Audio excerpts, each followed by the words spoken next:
Hello everyone, इस video के अंदर हम डिस्कस करने वाले हैं intimation letter 143 sub section 1 letter के बारे में। जी हाँ, अब देखिए मोस्टली आईटीआर फाइलिंग फिनिश हो चुकी है और गवर्नमेंट भी आईटीआर को प्रोसेस कर रही है, तो बहुत हाई चांसेस है कि आपको भी ये लेटर जरूर रिसीव होने वाला है। इसमें 3 तरह की लेटर होते हैं।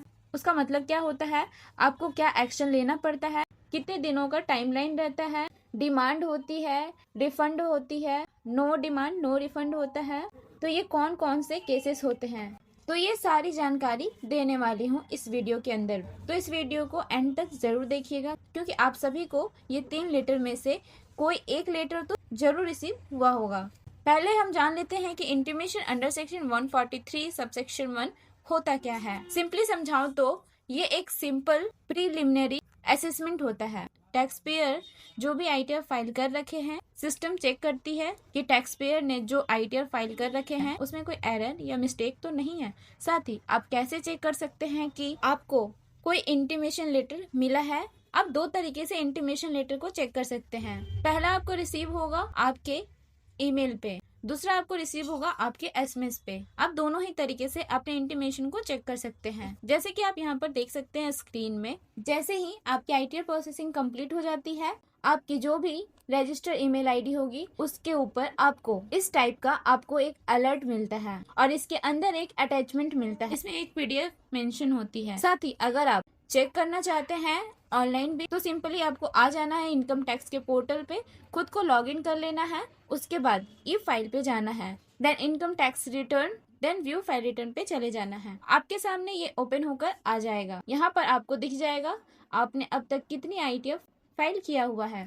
तो मैं आपको इस ईयर की आईटीआर फाइल दिखा रही हूँ। इस तरह से आप हर साल की इंटीमेशन को चेक कर सकते हैं। आपको यहाँ दिख रहा होगा डाउनलोड इंटीमेशन। डाउनलोड इंटीमेशन को क्लिक करेंगे तो आपका ये डाउनलोड हो जाएगा, लेकिन हर पीडीएफ के अंदर एक पासवर्ड लगा होता है जो कि बड़ा ही सिंपल होता है, लेकिन लोगों को यहीं पे बहुत दिक्कत होता है। जब तक उन्हें पता नहीं होता है तब तक ही मैं आपको बताती हूँ यहाँ पर आपको पासवर्ड क्या डालना है।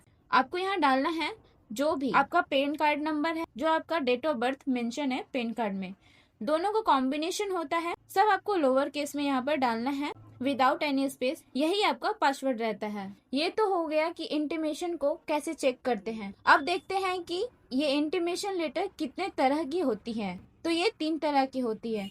Blue colour intimation letter, second green colour intimation letter, third one is red colour intimation letter, जो कि बहुत डेंजरस माना जाता है और ये डिमांड लेटर होता है और ये रेड कलर में आपको रिसीव होता है। तो आज हम इसी इंटीमेशन के बारे में जानने वाले हैं। इस डिमांड लेटर के ऊपर आपको डेफिनेटली एक्शन लेना पड़ता है, क्योंकि 99% of the time income tax department सही होती है, तभी वो आपको ये लेटर भेज रही होती है। जैसे कि आप स्क्रीन के सामने देख सकते हैं, इस तरह का आपको डिमांड लेटर मिलता है रेड कलर में, जिसके अंदर यहाँ पे अमाउंट भी लिखा होता है। इनकम टैक्स डिपार्टमेंट आपसे कितने पैसे मांग रहा है, कितना आपका आउटस्टैंडिंग डिमांड है, वो सारा आपको यहाँ पे लिखा हुआ मिल जाएगा। इस तरह के लेटर आपको रिसीव होता है तो डेफिनेटली आपको एक्शन लेना पड़ता है। पहली चीज, अगर आपको बिल्कुल भी आइडिया नहीं है कि यहाँ पे टैक्स की कैलकुलेशन कैसी होती है, तो मैं रिकमेंड करूंगी कि टैक्स एक्सपर्ट के थ्रू जरूर इस टाइप की नोटिस को चेक करवाएं, उनसे कंसल्ट जरूर करें। बाकी अगर आप इसकी अच्छी जानकार है तो आप खुद भी चेक कर सकते हैं। बाकी आपको यहाँ पर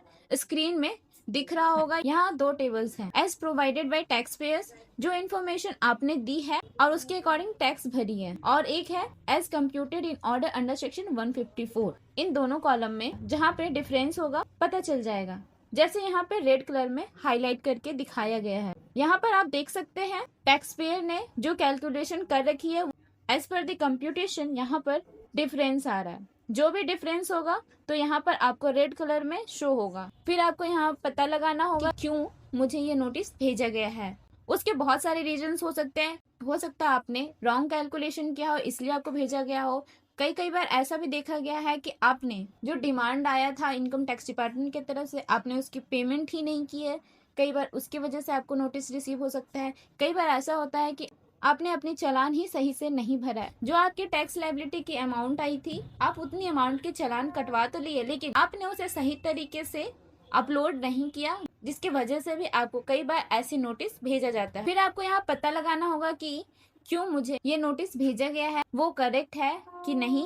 तो देखिए 99% केस में वो डेफिनेटली ये करेक्ट ही रहेगा, और नोटिस करेक्ट नहीं है तो आप उसके ऊपर रिस्पांस नोटिस सबमिट कर सकते हैं। बाकी यहाँ पर आपको डिमांड लेटर में एक्शन लेना जरूरी है। अगर आप एक्शन नहीं लेते हैं तो आपकी आउटस्टैंडिंग डिमांड के ऊपर 1% पर मंथ का इंटरेस्ट लगता जाएगा, जब तक उस आउटस्टैंडिंग डिमांड को फुल्ली पे नहीं कर देंगे। और ऐसी सिचुएशन में आपकी छोटी सी डिमांड बहुत बड़ी बन सकती है, और फ्यूचर में आपके जो भी रिफंड्स होंगे तो वो इस डिमांड के साथ एडजस्ट होता जाएगा।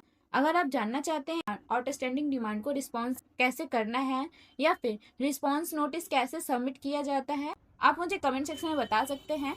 आप मुझे कमेंट कर सकते हैं एक्शन, मैं आपके लिए इन दोनों पे वीडियो जरूर लेकर आऊंगी। मैं आशा करती हूँ मैं बहुत अच्छी तरीके से समझा पाई होंगी और आपकी कंफ्यूजन को सॉल्व कर पाई होंगी।